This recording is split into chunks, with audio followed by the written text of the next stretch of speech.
Thanks for tuning in to Artificially Informed, where we break down the world's news from every angle. from the left, the right, and straight from the algorithm. Thanks for listening. Welcome to the Deep Dive, your express route to understanding the complexities of our world, well, without the information overload. I'm really glad you're joining us today because this week has been truly out of this world and then right back down to Earth again. We've got a fascinating journey ahead, from the furthest reaches of space to the intricate dance of international diplomacy, societal shifts, and some pretty groundbreaking science. And just to kick us off with a fact that really underlines the astonishing nature of our current global landscape, think about this. NASA, that's the National Aeronautics and Space Administration, has just reported finding a rock in Mars' Jezero crater. And this rock displays the clearest signs of past biological activity they've seen to date. Yes, you heard that right. Potential life on Mars. What a time to be alive, and definitely curious. Okay, let's unpack this. It's truly fascinating. And what's key here isn't just the individual headlines, but how these seemingly, disparate events start to paint a clearer, more interconnected picture of our shared global landscape. Our mission, as always, is to cut through the noise, connect those crucial dots for you, and deliver insights that ensure you're well-informed, but without ever feeling overwhelmed. Absolutely. Think of this as your shortcut to being genuinely well-versed in the week's most impactful stories. We're diving into groundbreaking science that makes us question humanity's place in the cosmos, but also, into the shifting sands of geopolitics and these urgent calls for diplomacy. We'll explore the ever-evolving digital frontier, the intricate web of societal challenges that impact us all, and the constant reminders our planet gives us about its immense power. This week, we really do cover the full spectrum of human endeavor and natural forces. #tag global geopolitics and the shifting sands of diplomacy. So let's begin with a broad sweep, maybe a high-level view of the, turbulent waters our world leaders are trying to navigate. We're heading to the United Nations headquarters in New York City, where Secretary General Antonio Guterres just issued a really urgent and frankly rather stark call to action. Indeed, he did. Ahead of the 80th General Assembly, Guterres delivered a quite sobering warning. He described the current global situation as being adrift in turbulent, uncharted waters. He directly urged world leaders to, quote, get serious and deliver, really emphasizing the extremely fragile state of international cooperation right now, a time when global challenges demand, unprecedented unity. That's a powerful message and frankly quite alarming. What exactly are the core issues he's highlighting as needing immediate action? Well, his message pinpointed several critical areas: escalating geopolitical tensions across multiple regions, the accelerating climate crisis, and these pervasive socioeconomic inequalities that are just deepening divides. He specifically called out ongoing urgent crises in places like Gaza, Ukraine, Sudan, and the broader Middle East. And if we connect this to the bigger picture, you see a clear tension, don't you? You have a global body calling for unity and multilateral solutions, while the often competing national interests of sovereign states consistently pull in different directions. It makes genuine collaboration incredibly difficult. Right. And he wasn't just calling for talk, he explicitly warned against superficial diplomatic gestures and what he called point scoring. He seems to be really pushing for genuine problem solving, not just, photo ops or public posturing. Precisely. Guterres announced plans to hold over 150 bilateral meetings to try and encourage more constructive, action-oriented dialogue among leaders. He also highlighted two specific initiatives. One is a global dialogue on artificial intelligence, or AI, governance, aimed at ensuring this rapidly advancing technology benefits humanity and is managed ethically. And the other is a biennial summit designed to mobilize crucial financing for the Sustainable Development Goals, the SDGs. Ah, yes, the SDGs, those 17 global goals adopted by the UN aiming for a better, more sustainable future by 2030. That's right. And they are currently significantly behind schedule, which just underlines the urgency of his call. Okay, shifting from that high-level UN discourse to more specific diplomatic friction points, let's talk about the complex and often contentious relationship between the United States and Colombia. This week, we saw a move that, hadn't happened in nearly 3 decades. Yes, very significant move. The United States, under President Donald Trump, officially decertified Colombia as a drug cooperation partner. This is the first time that's happened since 1997. It's a strong diplomatic action, usually reserved for countries seen as, failing in their anti-narcotics efforts. And what was the immediate reason given for this decertification? What was the catalyst? The criticism from the Trump administration primarily centered on a report from the United Nations Office on Drugs and Crime, the UNODC. That report indicated a staggering 50% increase in potential cocaine yield coming out of Colombia between 2022 and 2023. So the U.S. essentially blamed President Gustavo Petro's administration for what it perceived as a failure to effectively manage the issue, arguing his policies had led to this surge. But President Petro, he had a pretty clear and rather firm counter-argument to that accusation, didn't he? He certainly did. Petro vehemently argued that the fundamental root cause of the rising cultivation isn't his government's policies, but rather the persistently high demand for cocaine in the U.S. and Europe. He even made a very direct statement saying, "We are the ones who help them because the problem is theirs, not ours," essentially shifting the responsibility back onto the consumer nations. That's a bold stance, especially from a country that's historically been on the receiving end of U.S. drug policy pressure. So despite this decertification, were there immediate consequences, like a cutoff of vital aid? Not directly, no, at least not an immediate aid cut. The Trump administration used what's called a national interest waiver. This allows aid to continue despite the decertification, acknowledging the historically strong partnership between the two countries. However, analysts widely suggest that while the money wasn't immediately turned off, this decertification will likely strain trust, particularly among Colombian security forces who rely heavily on U.S. collaboration. It really raises an important question. How do you balance strong criticism of a government's policy with the practical necessity of maintaining a crucial bilateral partnership, especially for broader security and regional stability? Yeah, and here's where it gets really interesting because these tensions aren't just about drug yields, are they? They seem to be exacerbated by President Petro's broader, more left-leaning approach to peace and governance. That's a key factor. His administration has been actively pursuing this total peace strategy, engaging armed narcotics groups in peace talks. Now, critics, largely from the right wing, claim this has inadvertently fueled coca cultivation by creating a perceived vacuum or maybe reduced enforcement pressure. And then you throw in growing ties between Colombia and China, which Washington views with increasing concern, plus domestic political scandals, including allegations of a purported coup attempt against Petro himself. So what does this all mean for the future of drug policy, not just in Colombia, but globally? When you have such a stark contrast between, say, traditional eradication efforts and this kind of peace-seeking approach? Exactly. The debate over the effectiveness of traditional eradication-focused anti-drug policies versus a more, shall we say, peace-seeking, social-focused approach that addresses the underlying socioeconomic drivers of cultivation, that's a long-standing and deeply polarized one. Petro's efforts to forge peace with these armed groups, while aiming for long-term stability, are seen by some as too lenient, potentially leading to increased production. Each side attributes fault differently, some pointing to U.S. demand, others to Colombian internal policy. It makes clear universally accepted policy solutions incredibly difficult to achieve. It's really a microcosm of that global struggle between national sovereignty and international pressure. Okay, from the complexities of drug policy, let's pivot to a different kind of strategic asset, infrastructure, and a major revamp plan for the Panama Canal. Panama has indeed unveiled a very ambitious plan. U.S. $8.5 billion over a decade. We're calling it Vision 2025-2035. The plan is comprehensive. It includes new container terminals and liquefied petroleum gas pipeline and a critical new reservoir on the Indio River, all designed to bolster the canal's capacity and efficiency. $8.5 billion, that's a monumental investment. But I've heard there's a rather large elephant in the room when it comes to potential partners for this project. You're right. During the official announcement, Panamanian officials conspicuously sidestepped inquiries about the potential participation of CK Hutchison. That's a Hong Kong-based company that has actually been operating terminals in the canal since the 1990s. And this immediately raised concerns in the United States, given Washington's increasing wariness about potential Chinese influence over critical global infrastructure. Right. Why is that particular company, CK Hutchison, and just the broader specter of Chinese involvement, why is that such a sensitive issue for the U.S. when it comes to the Panama Canal? Well, the Panama Canal is just of immense strategic and economic importance, not just for Panama, but for global trade and U.S. national security. As Panama's Minister Jose Ramon Ecaza emphasized, it's a critical logistics hub.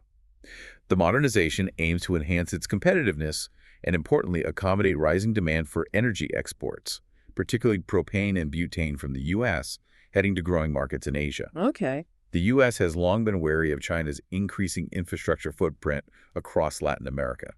They tend to view these investments through a lens of national security and potential dual-use capabilities. So Panama's long-standing neutrality in canal operations, a principle crucial since its inception, it comes under constant geopolitical examination whenever foreign influence, particularly from a major power like China, comes into question. Okay, sticking with strategic resources, let's look at Europe's ongoing, determined efforts to break free from its historical reliance on Russian energy. European Commission President Ursula von der Leyen has put forward a very ambitious proposal.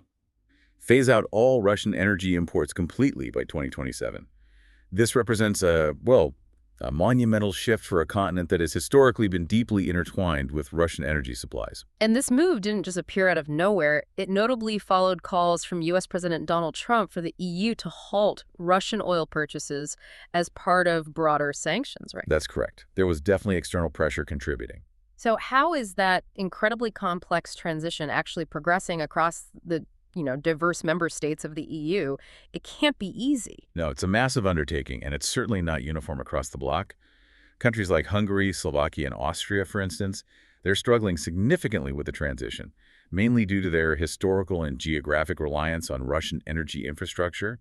We've even seen public discontent manifest quite strongly in Slovakia against Prime Minister Robert Fico's overtly pro-Russian policies.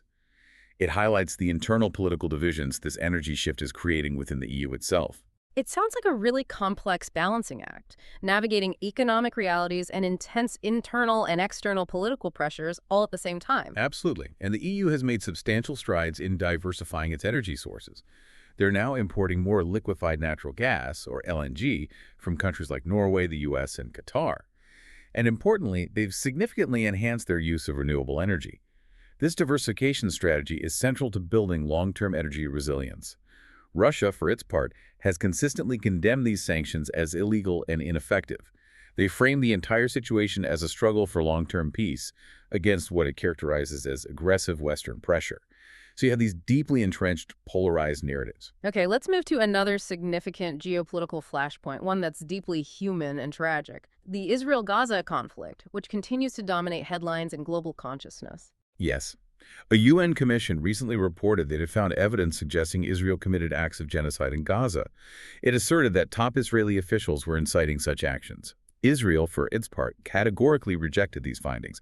They labeled them as unfounded and biased. Israel continues to state its military operations are aimed at neutralizing threats from militant groups in Gaza, primarily Hamas, following the attacks of October 7th. And UN Secretary General Antonio Guterres described the conflict in very strong terms, didn't he? Calling it morally, politically, and legally intolerable. He did. Amidst this backdrop, Israel commenced a significant ground offensive in Gaza City itself. This led to the displacement of tens of thousands more Palestinians. This escalation has drawn widespread international condemnation and further amplified humanitarian concerns regarding the safety and well-being of civilians trapped in the conflict zone. Aid groups, including Save the Children and over 20 other humanitarian organizations, have issued urgent calls for global action. They're warning of further catastrophic loss of life and reporting extreme living conditions, families reportedly resorting to using animal feed for sustenance. And this raises a really important question. In situations of such profound human conflict, how do international bodies like the UN assert and maintain their authority when the sovereign states adamantly reject their findings and interpretations? It's a fundamental challenge to international law. It's a truly heartbreaking situation, and the echoes of other historical conflicts are being felt across the globe, too. That's right. For many South Africans who lived through the apartheid era, recent Israeli military actions, including a strike on Qatar that drew specific criticism, evoked what they described as stark reminders of South Africa's apartheid era. This has led to renewed calls within South Africa to mobilize global opposition through boycotts, sanctions, and diplomatic pressure. They're viewing the conflict through that lens of historical struggle against oppression. And the human cost and political complexities of conflict always leave deep, lasting scars. We're seeing that clearly in Lebanon as well. Very true. Few Lebanese families are returning to villages in the south that were destroyed by the recent war with Israel.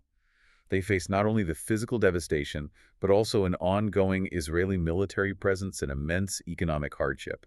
It highlights the devastating human cost of conflict and the incredibly complicated political landscape.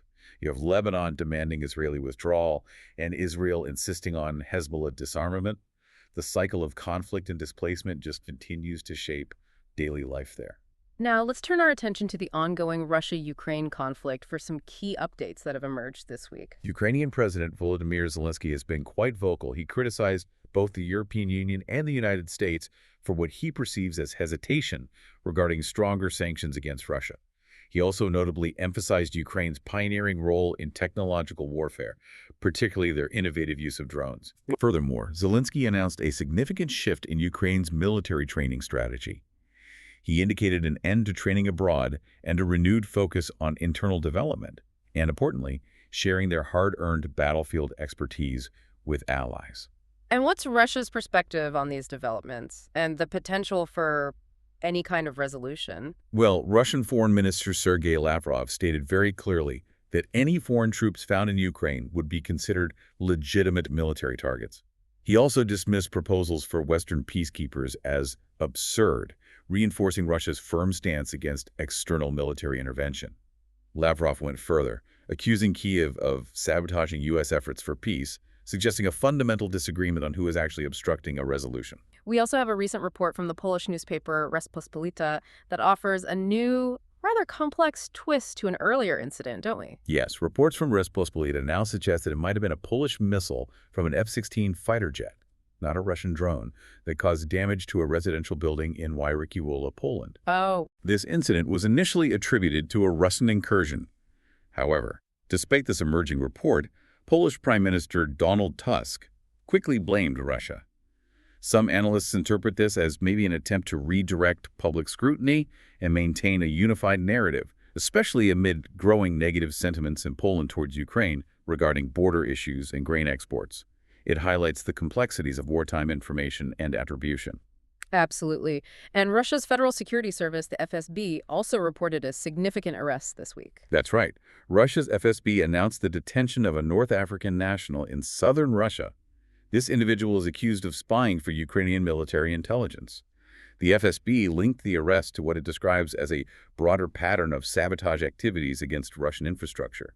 This reflects heightened internal security concerns within Russia and the ongoing covert nature of the conflict, extending far beyond the front lines. Okay, let's talk about India now. We're seeing some interesting and at times maybe contradictory shifts in alliances and regional dynamics there. India recently participated in the Zapad 2025 military drills alongside Russia and Belarus. This involved about 65 Indian personnel. It's a significant strategic move, especially when you view it against a backdrop of rising trade tensions between India and the United States. It certainly reinforces India's long-standing defense ties with Moscow. And speaking of the U.S., there seems to be something of a thaw in relations between U.S. President Donald Trump and Indian Prime Minister Narendra Modi after a period that looked like significant strain. You're absolutely right. After several months of what many perceived as strained relations, remember, this included Prime Minister Modi declining a Group of Seven, or G7, dinner invitation, canceling a United Nations General Assembly address, and reports of unreturned phone calls from the U.S. President Trump extended a clear olive branch. He acknowledged India as a crucial trade partner, signaling a potential reset. This shift is likely influenced by broader geopolitical considerations, maybe including the increasing assertiveness of China and certainly mutual economic interests between these two global powers. It definitely feels like a classic diplomatic reset, finding common ground despite recent friction. We're also seeing some intrigue emerge from India's internal politics, particularly concerning the use of artificial intelligence. Indeed. India's Congress Party recently released an AI-generated video, and it specifically mocked Prime Minister Narendra Modi on his birthday. The video controversially portrayed business magnate Gautam Adani as seemingly referring to Modi as a loyal supporter, clearly insinuating a close and possibly undue influence on the Prime Minister. Oof. And I imagine that sparked quite a bit of backlash and ignited a serious debate about ethics in political campaigning. It highlights how AI isn't just about math and smart glasses. It's now a player in the political arena, creating controversy, potentially influencing public opinion. What does this incident mean for the integrity of our democracies? Oh, it definitely sparked significant backlash. It led to a heated public debate about the ethical boundaries of AI use in political campaigning, the propagation of misinformation, and the profound role social media plays in shaping political narratives and potentially public opinion. It absolutely underscores the challenges political parties globally face in balancing technological innovation with fundamental ethical campaigning standards and, well, the truthfulness of public discourse. Okay, from political battles to literal collisions, we need to address the escalating tensions in the South China Sea. A collision, reportedly quite serious, occurred between Chinese and Philippine ships near Scarborough Shoal. That's a hotly contested maritime area that both nations claim sovereignty over. And as often happens in these situations, we're hearing conflicting accounts of what actually happened, aren't we? Precisely. The Chinese Coast Guard accused a Philippine vessel of intentionally ramming one of its ships, causing significant damage. Conversely, the Philippines vehemently claimed that Chinese forces used powerful water cannons against their ship, causing damage and injuring a crew member. The international community is closely monitoring this incident. Such confrontations, particularly in strategic waterways like the South China Sea, have significant implications for regional stability, freedom of navigation, and diplomatic relations between several major powers. Hashtag, the cutting edge of science and humanity's place in the cosmos. Okay, let's shift gears completely now, from the human drama of geopolitics to the cosmic wonders and scientific breakthroughs that are reshaping our understanding of the universe and maybe even ourselves. Starting with a truly mind-bending mathematical breakthrough. Yes, recent advancements in multiplication methods. Specifically, new algorithms crafted using cutting-edge deep learning techniques. These are promising to significantly enhance computational efficiency and accuracy across a vast array of scientific and technological disciplines. So we're talking about a faster way to multiply. At a really foundational level, it sounds almost, well, elementary, like something we learned in grad school. But clearly, it's much more complex than that. Oh, it is indeed far more complex. We're talking about Google DeepMind's Alpha Tensor System. This system has automated the discovery and optimization of entirely new multiplication methods.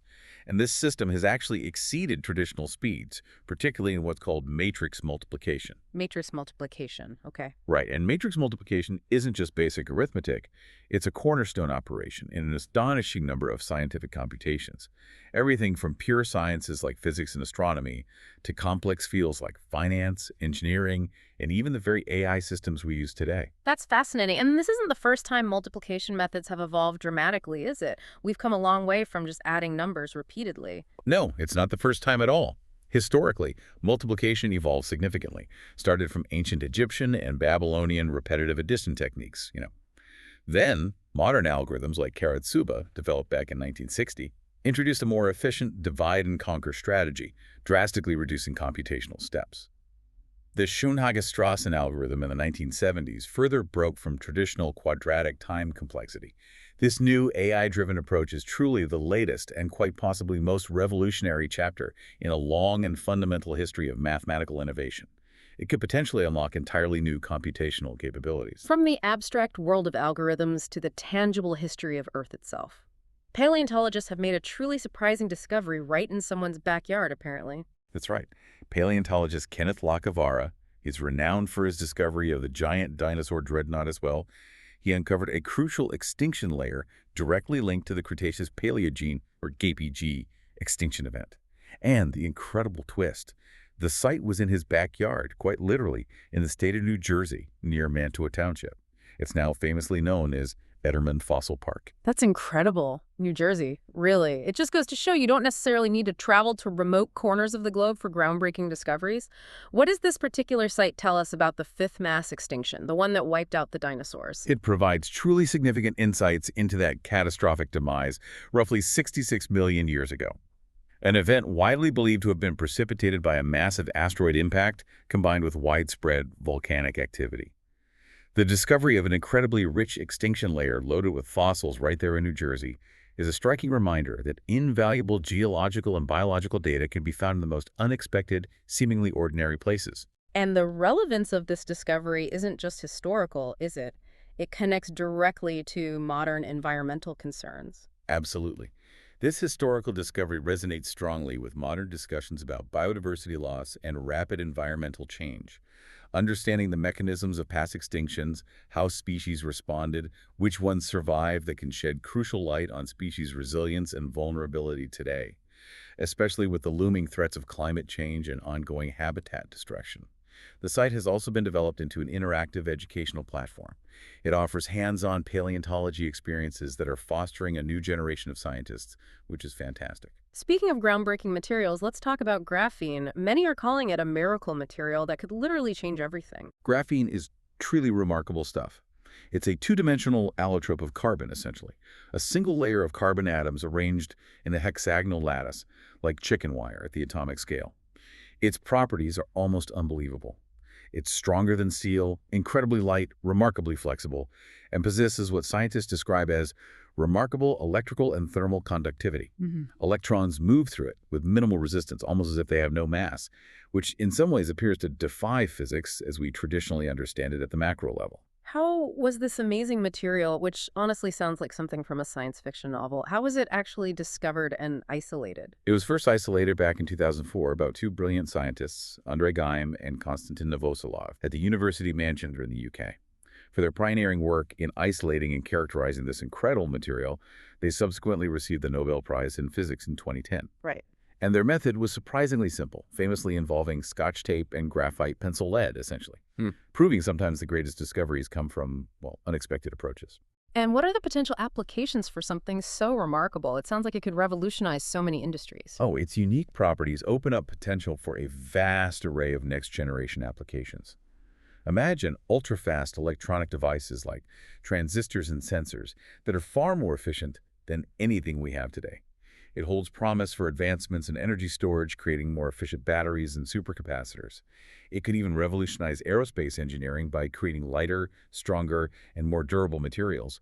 The ongoing research hints at a future where graphene could drive technological advancements across numerous, seemingly disparate sectors, from medical devices to construction. It's really exciting.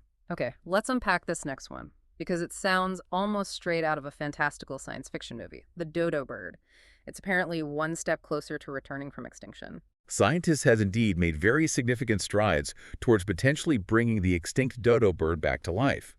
This is through a cutting-edge field known as de-extinction science. It involves highly advanced methods like genetic engineering, using preserved DNA fragments, and potentially cloning techniques. Wow.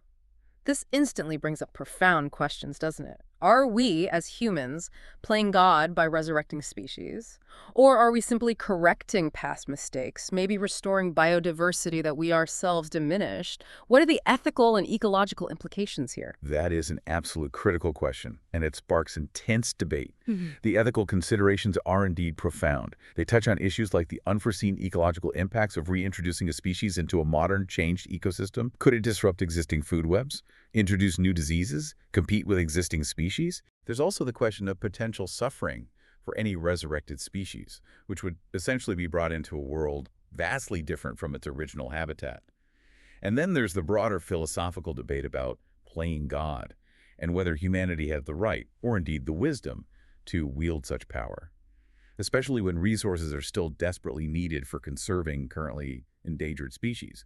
It forces us to consider our responsibility not just for individual species, but for the entire intricate web of life. And speaking of profound questions, NASA has reported a truly groundbreaking discovery of potential life on Mars. This is the kind of news that really just stops you in your tracks. Yes, NASA reports finding a particular rock within Mars' Jezero crater that displays what they describe as the clearest signs of past biological activity to date. The evidence points to the presence of redox-driven mineral and organic associations. Now, to put that simply, it's a chemical process involving the transfer of electrons that often underpins biological energy production here on Earth. It strongly suggests that conditions favorable for life may have once existed on the red planet. So we're not talking about little green men or ancient alien civilizations here, but actual scientific indicators of past life, perhaps microbial life. Potentially, yes. Microbial life is the most likely candidate if it existed. But it's crucial to note that experts urge considerable caution. They're emphasizing the absolute need for further rigorous analysis and independent confirmation of these findings to avoid jumping to conclusions. Right, scientific rigor is key. Absolutely. But the profound implications, should these findings be confirmed, would be truly transformative. It would rekindle and intensify discussions on extraterrestrial life, reshape our understanding of the universe, and certainly inform and accelerate future Mars exploration missions. It would fundamentally alter humanity's view of its place in the cosmos. It certainly adds a whole new dimension to our search for life beyond Earth. Wow. Okay, moving from potential ancient Martian life to the deep reaches of our own galaxy, we have some stunning new imagery of deep space wonders, including something being called a cannibal star. We do. There's been stunning imagery released of Westerland 1. That's the largest and closest superstar cluster to Earth. It's a truly magnificent sight, just packed with some of the most massive and luminous stars known. And then there's the truly peculiar case of a white dwarf star. Astronomers are often referring to it as a cannibal star, and it's nearing the spectacular end of its life cycle. A cannibal star. That sounds incredibly dramatic. And a little scary. What exactly is happening there to earn it such a dramatic name? Well, this particular white dwarf is engaging in a kind of cosmic feeding frenzy. It's actively consuming its companion star, steadily drawing in mass and accumulating material onto itself. This process will continue until it reaches a critical mass known as the Chandrasekhar limit, at which point it will explode in a catastrophic Type Ia supernova. This spectacular stellar event is projected to be so incredibly bright that in theory it could even be visible during the daytime from Earth. Such observations offer invaluable insights into stellar life cycles, the fundamental physics of stellar explosions, and the incredible longevity and dynamics of celestial objects. The space race clearly continues to heat up. China's making big moves in reusable rocketry, but we're also seeing challenges emerging for the International Space Station, or ISS. Indeed. Beijing-based Space Pioneer successfully completed a full-scale ground test of its partially reusable Tianlong-3 rocket. It stands an impressive 72 meters tall, generated nearly 1,000 tons of thrust from its 9 Tianhua-12 engines. That marks a significant milestone in China's private space sector development. What's the ultimate mission for a rocket of this capability, and how does it fit into China's broader space ambitions? The Tianlong-3 is designed to provide a low-cost, high-frequency launch solution, primarily for China's ambitious plans to deploy massive broadband internet mega-constellations like Guoang and Qianfan. These aim to place over 13,000 satellites in orbit.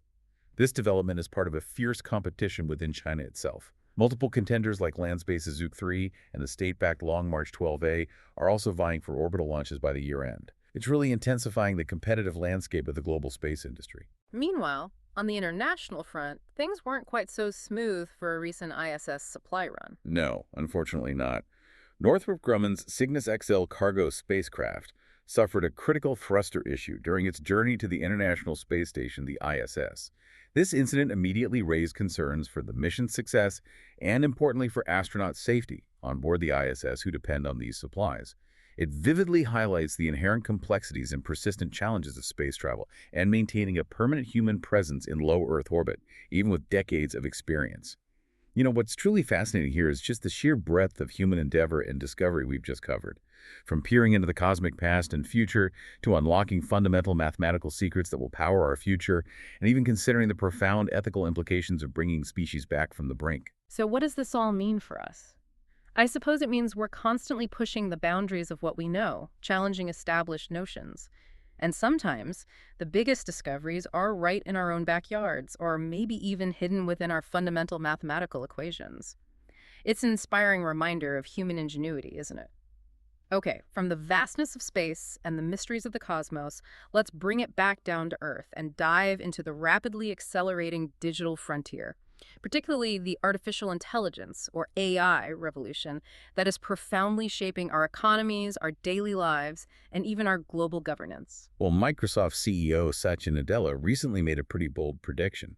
He suggested that AI advancements could boost the United Kingdom's economy by an impressive 10% within just 5 years.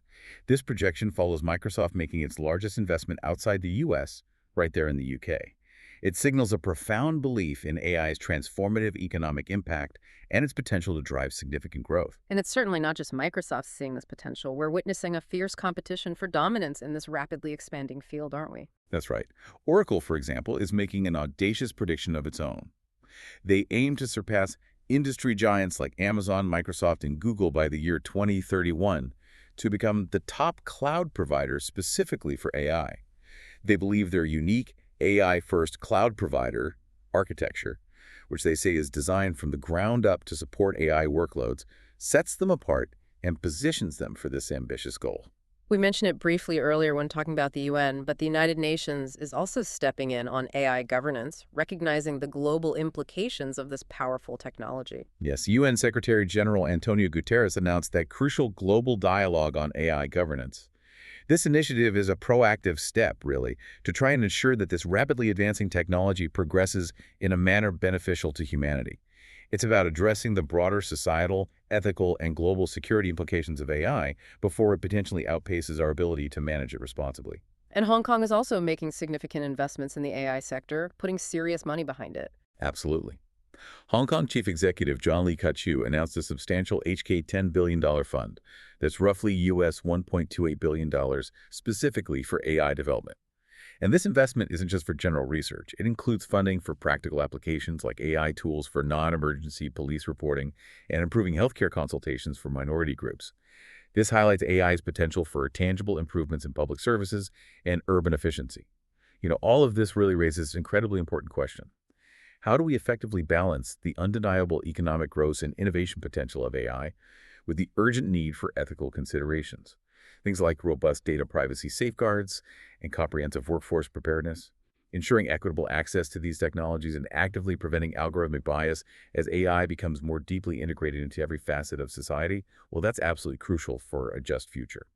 Moving on to the more personal side of technology, next-generation wearables gave us a glimpse into the future at MetaConnect 2025 recently. Meta is indeed poised to unveil advanced smart glasses.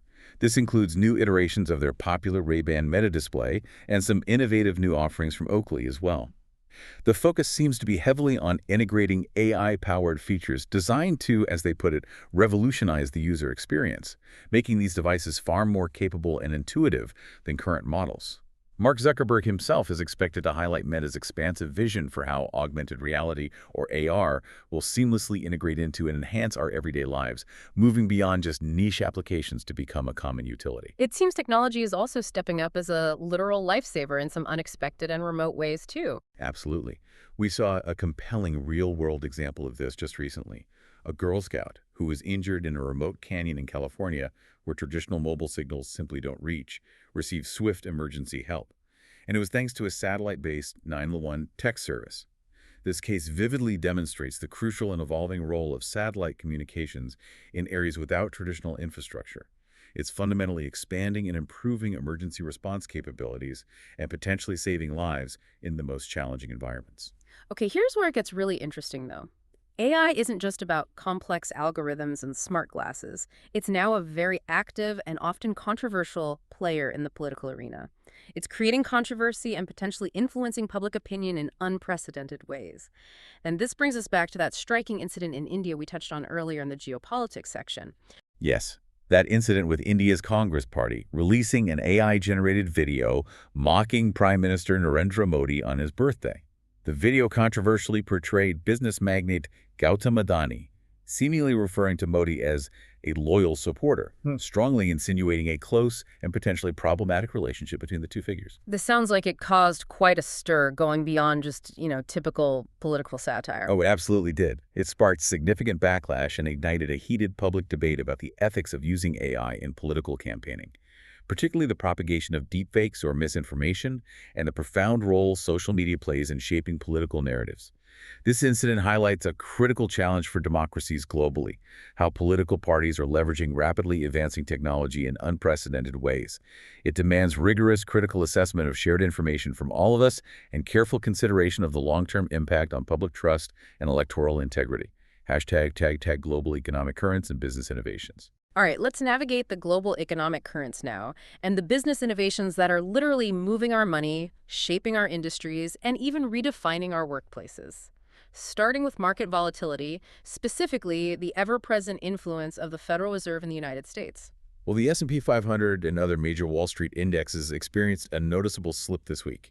Investors adopted an extremely cautious stance, anxiously awaiting a significant decision from the Federal Reserve regarding interest rates. This kind of anticipation often leads to market jitters, as you know. So what exactly are the key indicators everyone's watching, and why is this Fed decision so critical for the broader economy? Market participants have been pulling back from recent record highs, interestingly, despite some unexpected strength in retail sales figures, which usually signals consumer confidence. The Federal Reserve's rate decision is absolutely pivotal because it directly impacts borrowing costs for businesses and consumers. It influences everything from mortgages to corporate investments. Its outcome could significantly impact future market performance, potentially leading to continued volatility. Traders are bracing for major shifts influenced by monetary policy signals and the future economic outlook. Shifting gears slightly to a critical and growing area of finance, Hong Kong is strategically positioning itself to bridge Asia's climate financing gap. Yes, the Asian Infrastructure Investment Bank, the AIIB, recently highlighted a staggering statistic, an over US $800 billion annual climate financing gap across Asia. This represents a monumental challenge for the region's climate goals. However, Hong Kong is strategically positioned to attract crucial private sector investments. This is due to its robust financial infrastructure and the newly launched Sustainable Finance Taxonomy. A sustainable finance taxonomy. That sounds like a very technical term. Can you break down what it is and why it's so significant for attracting these cautious investors? Certainly, a sustainable finance taxonomy provides a clear, standardized classification system for economic activities that are deemed environmentally sustainable. In essence, it offers a common language and a framework of transparency. This allows cautious investors to accurately identify and assess genuinely green projects, thereby reducing the risk of greenwashing, projects that look green but aren't really. Got it. Makes sense. This is a significant global capital shift, as we're seeing the first notable reallocation of climate-themed investment towards Asia in years. It underscores Hong Kong's potential to effectively mobilize global capital for the region's immense climate infrastructure needs.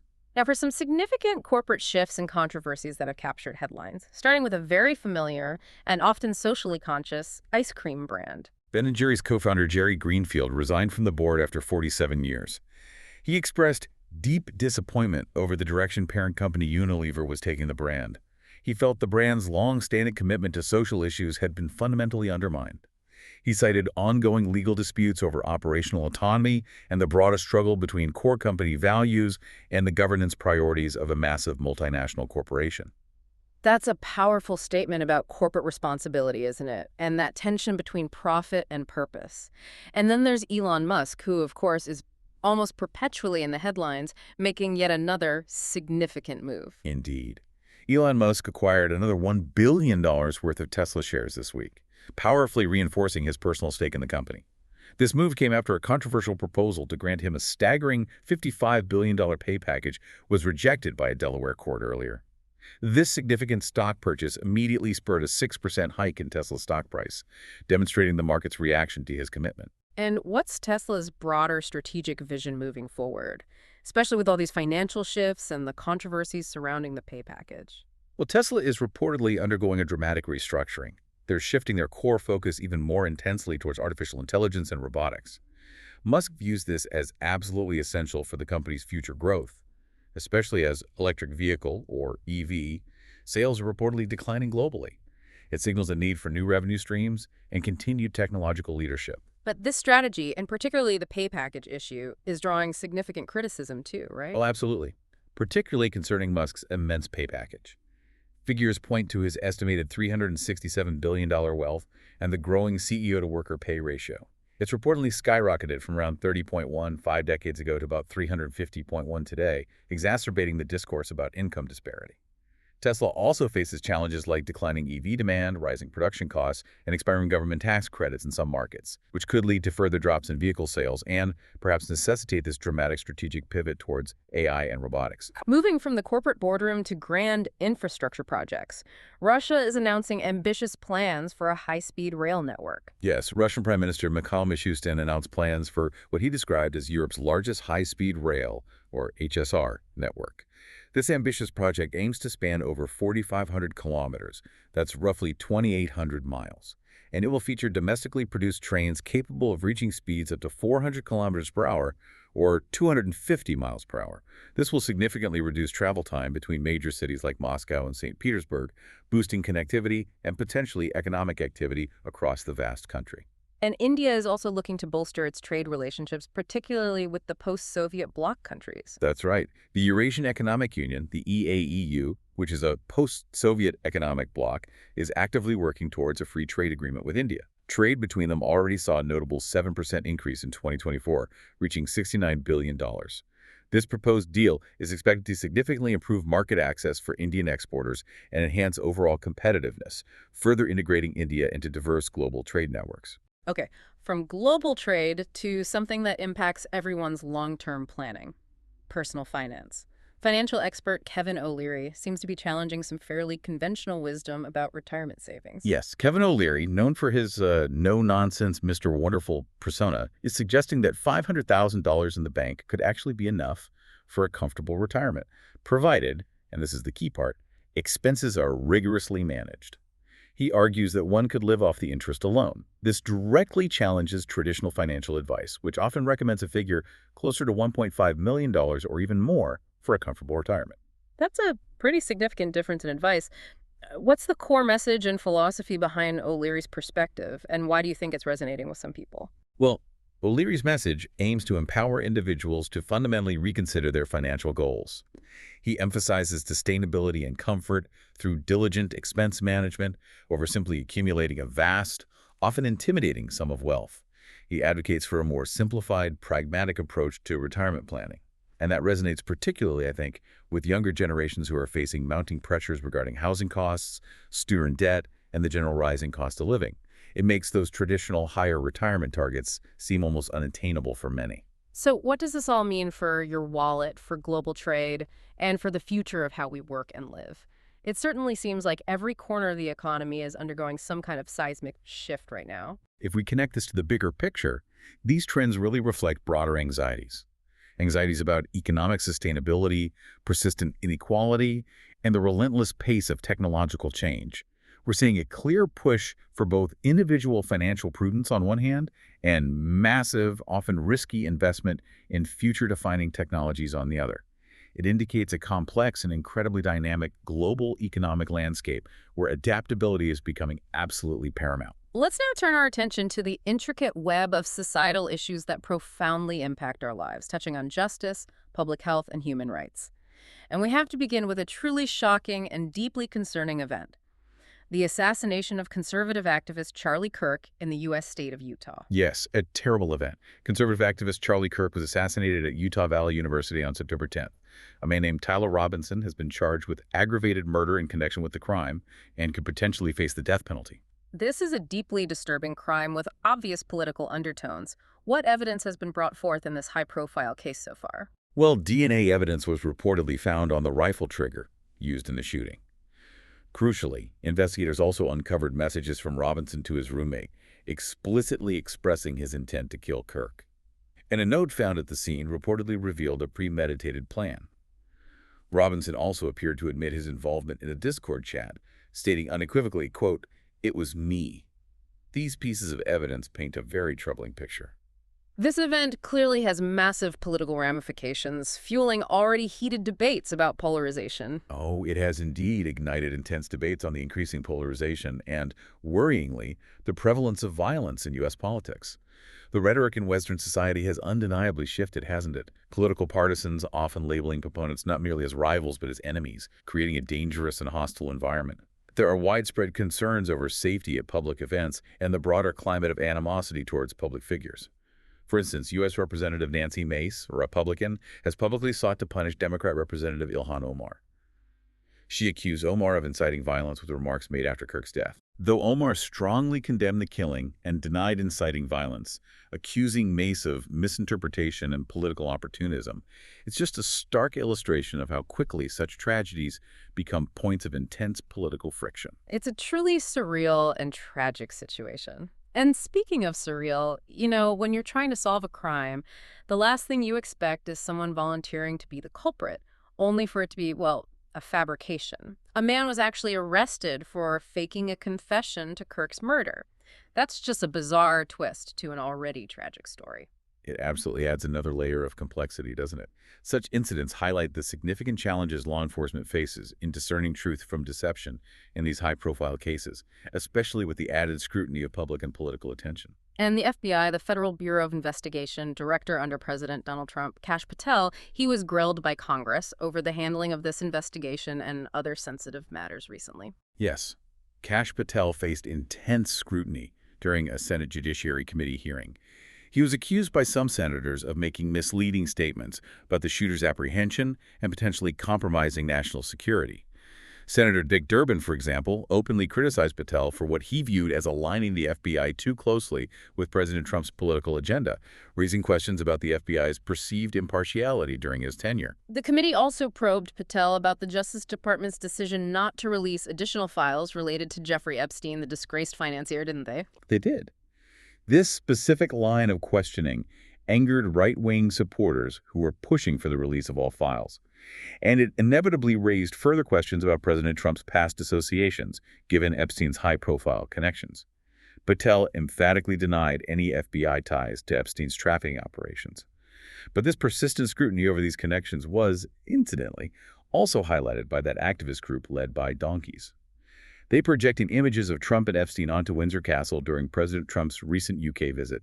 It indicates the issue remains very much in the public consciousness. Okay, let's move to some other important criminal justice and accountability stories from around the world. There's a profound and ethically challenging case unfolding in South Carolina in the U.S. Yes. Stephen Bixby, who is on death row in South Carolina for the murder of a police officer, has been deemed mentally competent by a judge to face execution. Bixby apparently believes most laws are unconstitutional, which adds a complex layer to his case. However, the ruling itself raises profound and enduring questions about the legal definitions of mental competence in capital punishment cases and the ethical implications of executing individuals with such deeply entrenched, if unusual, belief systems. Over in the United Kingdom, an Eritrean asylum seeker successfully challenged a deportation order, bringing international law into focus. That's right.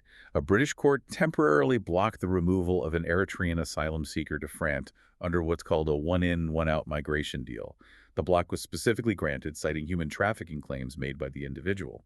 This legal challenge is significant because it directly questions UK Prime Minister Keir Starmer's aggressive immigration strategy and highlights persistent concerns about the UK's adherence to international law and its humanitarian responsibilities in asylum cases. And a case highlighting international justice. Kenya has issued an arrest warrant for a British soldier. Yes, Kenya has issued an arrest warrant for a British soldier implicated in the 2012 murder of Agnes Wanjiru, a Kenyan woman. This pivotal step paves the way for his potential extradition from the UK. The case has raised significant concerns about jurisdiction and the sensitive issue of military impunity, particularly when alleged crimes are committed by service personnel stationed abroad. It's been a long-running source of tension. Let's shift now to public health and safety, starting with a troubling and rather alarming trend emerging in Japan. Japan is currently battling the alarming rise of what's been colloquially termed zombie juice. This refers to etomidate, a potent sedative which is being illicitly used recreationally. It's often mixed with e-cigarettes and is primarily affecting youth in Okinawa Prefecture. In response to this dangerous trend, the Japanese Health Ministry has acted decisively. They've outlawed its manufacture, importation, sale, possession, and use to try and protect public health. And a stark reminder of the devastating impact of climate change on human health, especially in Europe. Yes, a recent study has revealed a truly grim statistic. An estimated 49,000 heatwave-related deaths occurred in Europe this year alone. This figure unequivocally highlights the growing and severe health threats posed by climate change, particularly for vulnerable populations like the elderly, young children, and those with pre-existing health conditions. It underscores the urgent need for enhanced public health infrastructure and adaptive strategies to cope with increasingly frequent and intense heat events. And a crucial report on intersex rights across Europe has highlighted alarming levels of violence and discrimination. Yes, a recent report by the EU Rights Agency, or FRA, highlighted alarming levels of violence and discrimination faced by intersex people across Europe. The report stated that 1 in 6 intersex individuals experienced physical assault in 2022. And worryingly, discrimination rates have shown no reduction since 2019. This report serves as a strong call for comprehensive legislative reforms and greater societal acceptance to ensure the fundamental human rights of intersex individuals are protected. Finally, just a quick note on the pervasive issue of misinformation, with a recent example coming out of France. France 24, the international news channel, recently debunked viral videos that were purportedly showing a French church set alight by Muslims. This incident highlights persistent concerns about the rapid spread of misinformation, particularly online, and its dangerous potential to incite tension and division within communities, often based on completely false or manipulated narratives. What's truly fascinating here is the sheer range of human behavior these stories encompass, from acts of profound injustice and political polarization to remarkable resilience in seeking justice, often amplified or complicated by our modern information landscape and technological capabilities.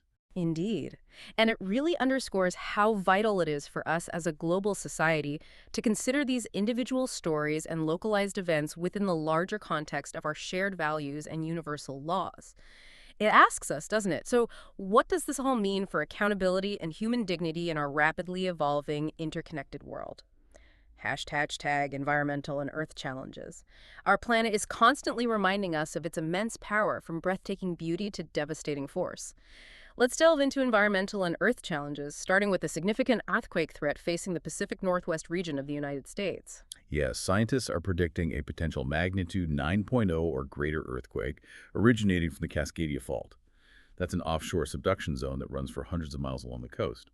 Such an event poses a truly significant threat to coastal communities and critical infrastructure all along the Pacific Northwest, Washington State, Oregon, Northern California, and parts of British Columbia and Canada. And crucially, could trigger devastating tsunamis, compounding the destruction along the coastline. That's a terrifying prospect. Are communities along that coast adequately prepared for what's often called the big one? Unfortunately, preparedness is a major concern. Many communities remain, quote, ill-prepared, despite decades of awareness about the known risks. Studies indicate insufficient local readiness. Many residents lack basic emergency supplies, things like a 2-week supply of water and non-perishable food and comprehensive family preparedness plans. Experts continually emphasize the urgent need to bolster infrastructure, improve early warning systems, and educate the public on survival strategies. The last major quake on this fault, which has been documented through geological studies and Native American oral histories, occurred way back in the year 1700. That underscores the long interval and the potential for a sudden catastrophic event. From potential seismic shifts to actual catastrophic flooding, Pakistan has been grappling with a devastating crisis recently. Pakistan is indeed grappling with an unprecedented humanitarian crisis. This is due to catastrophic flooding from unusually heavy monsoon rains across its provinces of Punjab, Khyber Pakhtunkhwa, and Gilgit-Baltistan. Over 6 million people have been affected, with nearly 1,000 fatalities reported, tragically including 250 children. And what's exacerbating this already dire situation beyond just the heavy rainfall itself? Well, the crisis is significantly exacerbated by riverine flooding, particularly pronounced in Punjab province. Reports indicate the release of water from upstream Indian dams has contributed to severe inundation downstream. This widespread flooding threatens Pakistan's food security, has led to soaring food prices, and critically increases the risk of widespread waterborne diseases like malaria, dengue, and concerns about potential cholera outbreaks. The United Nations Office for the Coordination of Humanitarian Affairs, OCHA, has issued an urgent call for immediate international aid to address this spiraling humanitarian crisis. Shifting to conservation and wildlife, there's some genuinely good news for coral reefs coming out of the Philippines. Yes, some positive news here. The Philippines has taken a significant step by designating over 200 square miles of its coastal waters as the Panay Island Protected Seascape. This designation specifically aims to protect what scientists are calling climate-resilient coral reefs. These particular reefs are apparently thriving despite record global bleaching events that have devastated many others. They showcase unique adaptations and their immense importance for marine biodiversity and potentially as sources of resilience for other reefs around the world. But the fight for environmental protection often comes at a very high and sometimes tragic cost for individuals on the front lines. Tragically so. Global Witness, the international non-governmental organization, reports that at least 142 environmental advocates were killed globally in 2024 alone, with 4 others still missing. The vast majority of these victims were indigenous people and farmers actively opposing destructive mining and logging projects in their communities. Colombia, Guatemala, and Mexico were identified as the deadliest countries for these brave defenders, highlighting the escalating violence faced by those working to protect our planet. On a more visually stunning note from the weather front, we had some breathtaking auroras visible this week in parts of the world. Indeed. A G1 scale geomagnetic storm, which is a relatively minor space weather event caused by a coronal hole on the sun's surface, created truly breathtaking auroras. These vibrant displays of green, red, and purple hues were visible much further south than usual, from the Midwest to New England in the United States and other high-latitude regions. While such storms can cause minor disruptions in power grids and satellite systems, their primary impact is often the stunning visual spectacle they offer. And Hong Kong is bracing for an approaching tropical cyclone as well. Yes, the Hong Kong Observatory is set to issue a #1 standby signal for an approaching tropical cyclone. They're expecting heavy showers, thunderstorms, and strong winds starting Friday and likely continuing through the weekend. This is a routine but critical alert for ensuring public safety in that region. Here's where it gets really interesting. From the ethereal beauty of the auroras to the tragic reality of floods and the ever-present threat of earthquakes, our planet is constantly reminding us of its immense power, its fragility, and our profound responsibility towards it. And this raises an important question for all of us, doesn't it? How do we effectively balance our drive for development and progress with the urgent, undeniable need for climate action, robust conservation efforts, and rigorous preparedness for the natural world's often unpredictable and formidable forces? The interconnection between human activity and planetary health is now more undeniable than ever before. #tag sports and culture across the globe. Finally, let's explore the lighter but often deeply reflective side of life, looking at sports and culture across the globe and how they often reflect deeper societal currents and sometimes political temperatures. And we begin with a truly significant cultural and political flashpoint, the Eurovision 2026 boycott threat. Yes, this is a major story developing in the cultural world. Several countries, including Spain, Ireland, Slovenia, the Netherlands, and Iceland, are threatening to boycott the Eurovision Song Contest in 2026 if Israel is allowed to participate. This move is a direct response to the ongoing Israel-Gaza conflict. Spanish Minister for Culture Ernest Urtasun notably endorsed the boycott, signaling a powerful intersection of culture, art, and geopolitics playing out on a very public stage. That's a huge potential blow to one of the world's most watched non-sporting events. It certainly highlights how cultural platforms are increasingly becoming arenas for political protest and commentary, doesn't it? Absolutely. Meanwhile, in Peru, the famous site of Machu Picchu saw a significant tourist evacuation recently. Yes, Peru was forced to evacuate some 1,600 tourists from the UNESCO World Heritage Site of Machu Picchu. UNESCO is the United Nations educational, scientific, and cultural organization. This evacuation was prompted by escalating protests and blockades in the region, which highlights the profound vulnerability of tourism-dependent economies to social unrest and political instability. And turning our attention to European basketball, a very interesting dilemma seems to be emerging, particularly in Germany. It is interesting. While German national basketball teams are achieving success, like winning Eurobasket, and German NBA players like Franz Wagner and Dennis Schroeder are thriving on the global stage, the U.S. Collegiate Name, Image, and Likeness Policy, the NIL policy, is actually threatening the Basketball Bundesliga, or BBL, which is the top German professional league. How so? Well, the NIL policy allows college athletes in the U.S. to profit from their name, image, and likeness. This is drawing young German talent abroad, not just for the sporting opportunity, but also for the financial benefits, often before they turn pro in Germany. This has led to calls for some kind of compensation system for the German clubs who invest heavily in developing these players, only to potentially lose them to the U.S. college system. It's creating an interesting economic challenge for player development pathways outside the U.S. And a truly global issue, even penetrating the world of sports, is the persistent gender pay gap. Yes, International Equal Pay Day this week served as another reminder of the persistent gender disparities that continue to plague professional sports. Elite female athletes often earn only a fraction, sometimes estimated at 15–25% of their male counterparts in comparable sports. It's a stark economic imbalance. And this isn't just about individual contracts. It stems from deeply entrenched structural barriers, things like historical neglect, inadequate investment in women's sports infrastructure and media coverage, and ongoing political challenges, such as threats to Title IX legislation in the U.S. All of this hinders progress towards true equity. And finally, a sad note in the boxing world this week, but one that raises important conversations about athlete well-being. Yes. Ricky Hatton, the beloved former world champion boxer from the UK, tragically passed away at the young age of 46. His family emphasized in their statements that he was not alone in life and had been looking forward to the future. This has understandably sparked renewed discussions on mental health within sports. It underscores the importance of robust support systems for athletes, both during their demanding careers and, crucially, after they retire, to help them navigate the immense pressures and transitions they face.